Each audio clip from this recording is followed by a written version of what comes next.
All right. So, like Christos said, my name is Dirk Snyman, and I'm presenting a work that was done by a master student of ours, Johann, and he created a wolf, hyena, and fox game with the aim of raising cybersecurity awareness among preschool children. So before I get into that, first a quick overview. I'll start off with an introduction, look into cybersecurity for children, especially what is available currently and especially the use of games. Also look at serious games, what are they and how can we use serious games to teach children and how can children use them to learn. We'll look at digital well nests. This is a resource that already exists for preschool children, which is a book, and how we develop that into a game. And second to last, a reflection on the different design elements that are required for a serious game for preschool children, and then some conclusions and future work. So first off, in general, we all know that cyberspace has become an irreplaceable part of our society. We use cyberspace for basically anything. And of course, along with that, there are many different threats to our personal and private information, financial threats, physical threats that we can also see. And of course, children are in today's day and age exposed to this from a very early age, and most probably more than any of our previous generations. And so this is the general scene, and what is happening locally, especially in the context of a developing country in South Africa. A lot of our advancement is taking place in the mobile sphere. There's a lot of uptake for mobile devices, and of course, younger people tend to be early adopters when compared to older people. And quite often this goes unsupervised. And they have little to no awareness of the different issues that they are being faced with. And we would expect that parents and caregivers would be the primary sources of guidance in these matters, especially with young or little children. But generally, these parents don't have any awareness of these aspects themselves, or when these parents or caregivers are aware that there are threats in cyberspace, they generally aren't really equipped to help or to deal with this. So we went looking and we were able to find some resources for school-age children, but we weren't able to find something specifically for preschool children, especially in terms of the serious game implementations. So if we look at literature, what we were able to find, we could classify into either being paper-based resources and, of course, the game-based digital resources that are, of course, of interest to us. So two paper-based resource examples. Of course, Digital Well Nests that I mentioned earlier on. And this is a book consisting of concepts, poems, and messages from the animal kingdom where cybersecurity morals are identified. And second one there is Savvy Cyber Kids, along the themes of online anonymity, online bullying, limiting screen time, and this is a book series that identify these elements. So two paper-based resources that are of interest. And then, of course, digital resources or games. A really nice one is Interland, Be Internet Awesome. That's one that was developed by Google. And this is a game and supplemented with digital resources for school curricula and things like that. And it's a really nice one, but once again, focused on children of school age. And all of these that are mentioned here are aimed at this let's call it a target audience. But for our specific audience, for preschool children, we weren't able to find anything. So these are a few examples. And like I said, no games for preschool children, specifically that address cybersecurity awareness. However, we were able to find digital well nests, the paper-based source that is aimed at this specific age group. So we said, therefore, let's implement this into a serious game, especially to address this gap that we found in literature.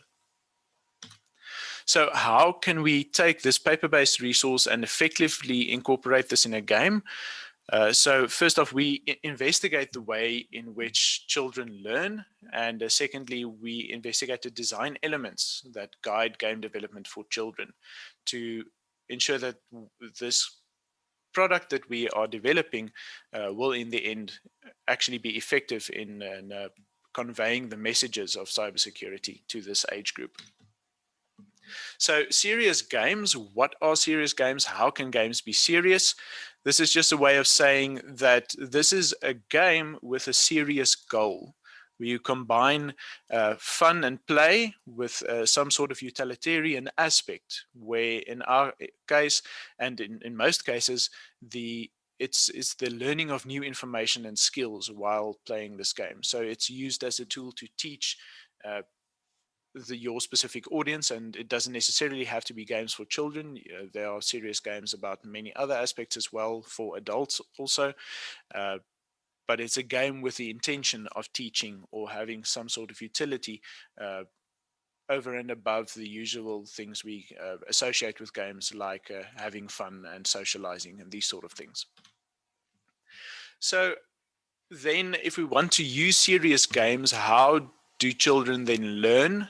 And literature shows us that children learn in 5 different ways, especially younger children, through observation. This means they look at their environment and they see things and observe, and then they imitate these observations.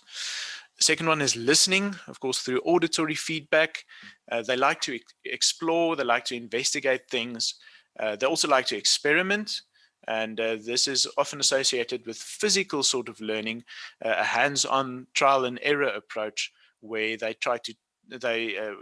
try out the things that they have observed and see what happens under different circumstances. And then lastly, by asking questions.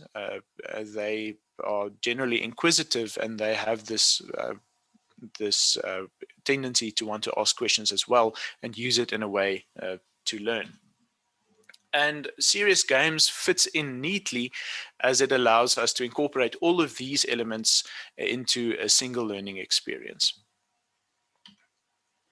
So if we want to design serious games for children, what do we need? First off, we need clear and simple goals where the child is instructed, and where they can model that which they have learned, and they can connect this to their frames of reference, to what they already believe, to what they already know.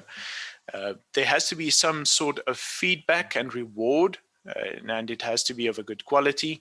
And this is used in serious games to encourage children to learn. It tells them when they are doing something right in the game, but it also tells them when they are doing something wrong and where they have to correct what they are doing.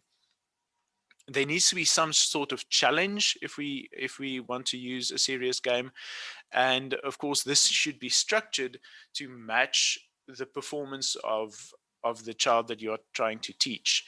The level of a challenge can be increased gradually from a very elementary level, and then progress to more advanced levels as a child develops a deeper understanding or a better skill level than they started off with.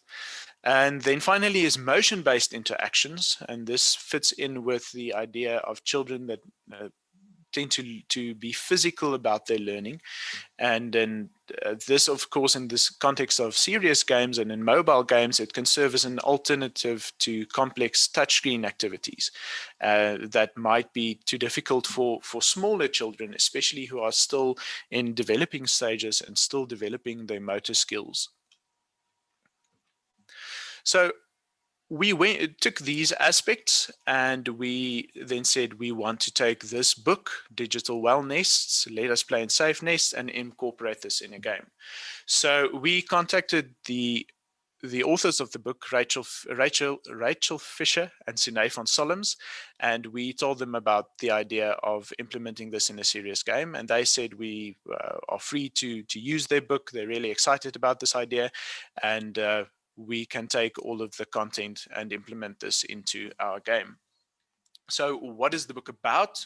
Here's a quick outline. The book is structured by first introducing the child to different digital concepts like the different devices and technologies with nice little illustrations. What is a cell phone? What is the internet? What is a computer? And once again, if we bring this back to our South African context, usually children haven't been exposed to these technologies yet. So it's important to first help them understand what these different technologies mean. And then following these introductory concepts, there are a set of poems that relate to digital wellness and especially cybersecurity for these children. And these poems usually are about relatable animal characters, and these animals are especially well known in our context. Children grow up hearing stories about these animals, and so they can relate to these animal characters that are used to express the different concepts. And each of these poems incorporates a moral lesson, and it also ends off with a moral and some discussion questions that a parent or guardian that accompany the child, or rather guide the child through the content of the book, can discuss with them. And then finally, there are some short messages from the animals where they are roughly based on these aforementioned poems, and they are shorter, easy to remember take-home messages that the children can sort of memorize and remind themselves of different cybersecurity concepts. And this is sort of the core of what they learn in the end. So we then took this structure and we implemented this into a game, mostly based on the poems, but also keeping in mind these design elements that we found in literature for implementing these concepts in a serious game in order to teach children. So we have a first scene. When you start the game, there's a selection screen for where you pick the poem and the quiz and the game. So they are all related. If you pick the poem about the hyena, the fox, then the quiz and the game also relate to the scenario. Then followed by that, we have a second scene where the poem is shown to the child, but more importantly, also read to the child. Preschool children are typically only starting out with reading. They can't necessarily read for themselves. So there's a voiceover that reads the poem to them. And then the scene is ended with a moral story and discussion points for the parents. Finally, or before the final scene, there's a small quiz where the child can answer on small questions relating to the moral that they've just learned. And in the final scene, there's a mini game that's based on the theme of the poem. So how was it implemented? This is our first scene where you can select a story. The one that we have here is the wolf, hyena, and fox game. And this relates to the idea of passwords and password sharing in the context of cybersecurity. So here's an example of the poem. I think this is the last page of the specific poem. On the left-hand side, there's the three characters, and they are animated. So these characters are moving, and as the poem progresses, the scene changes. And it finishes off with the moral. The moral being, make sure that the passwords that you use are strong and not easy to guess. And then there's a follow-up question of where do these rules apply in real life? That's open for discussion between the parent and the child. One thing to note is that it's specifically made in the way where we expect a parent to sit down with a child and go through the content of this game. It's not necessarily for the child to be left to their own devices and be expected to learn something from this, because the parent input is a really important aspect as well. And once again, in our South African context, in this way, the parents are also empowered with the required knowledge, and this also teaches them something about cybersecurity, having very little exposure to this in their environments and growing up themselves. So this is our quiz scene. This is the little quiz that accompanies the game. There are 3, 4, 5 questions depending on the specific poem that you selected. So there's a question: is this a good password? 1, 2, 3, 4, and the child can either choose yes or no with nice big buttons with a green for yes, red for no. And when a correct answer is selected, you get a big green tick mark across the screen saying yes, this is indeed the correct answer. Or if you select the wrong answer, it's a big red cross saying no, this isn't correct. And this also goes along with audio cues that are easily identifiable for the child. Then, to implement a bit of fun in the game, there's a mini game that accompanies the poem. In this instance, there's a memory game with tiles. You flip different tiles and try to remember where you saw previous instances of an image, and you have to match up these different tiles in order to complete the game. If all of the tiles are facing upwards, then the game is completed.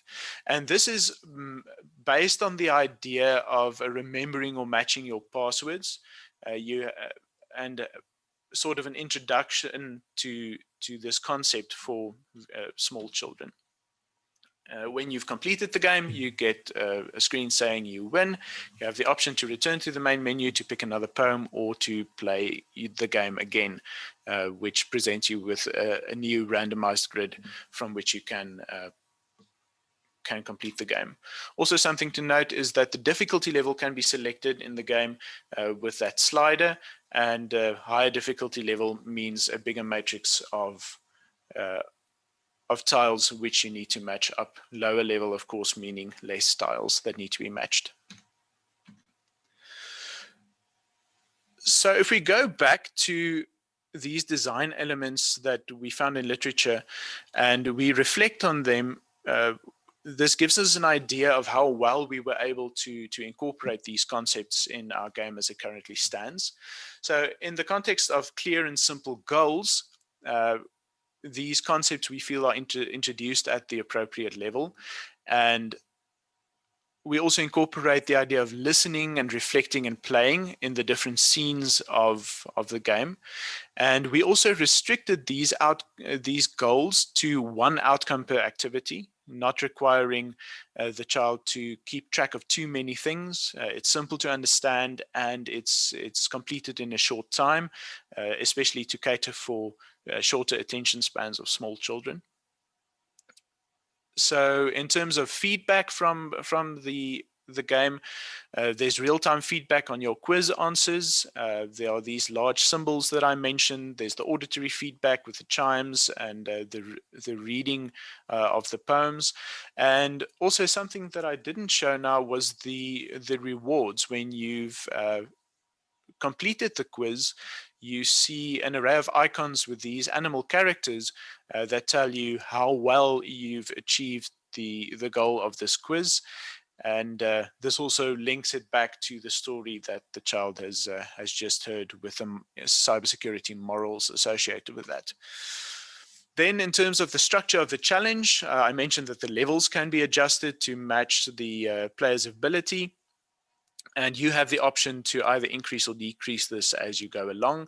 And this also gives some sort of longevity to the game to provide an increasing challenge, where if one level becomes too easy, you can easily progress to a more difficult one, and also backtrack if a more difficult level isn't fun anymore. And then the last one, of course, the motion-based interaction. This is one that is really challenging to implement in in a good way in serious games. And this is typically associated with arcade style games like racing games, when you look at mobile gaming, where you would tilt a device to execute a turn in a racing game, or something similar. And in our context, this isn't really something that we could implement. So we restricted our input to tapping and touch gestures, and we couldn't implement any sort of a motion-based interaction. But we designed our interface specifically with the preschoolers in mind, with bigger elements that they can interact with. It's simple actions. There's not a lot of pinching and pulling and these sort of gestures on screen going on. So this is pitched at the appropriate level for their developing motor skills. So our conclusions and some future work that we have in mind. So our aim was, of course, to present this mobile serious game, and we went ahead and did that.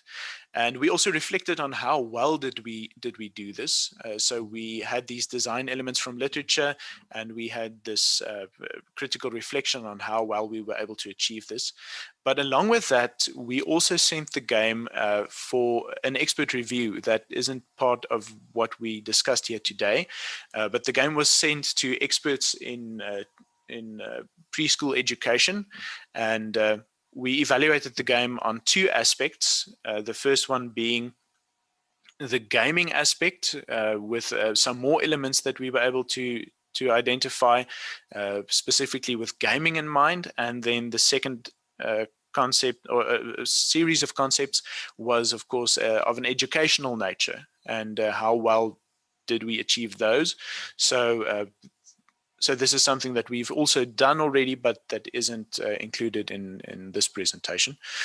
And then for future work, what we would like to do, we currently have 3 of these scenarios that have been implemented, and we would like to expand the game to include more of these information security scenarios, add more characters, and of course create more games that go along with these concepts that are being taught. And we would also like to observe children interacting with the game. It would be really interesting to see what children do with the game, how they interact, what they learn from this. But of course, this means a lot of ethical headaches, having access to children, having to jump through ethical clearance hoops and those sort of things. But it's definitely something that's on the horizon that we would like to explore further. Thank you.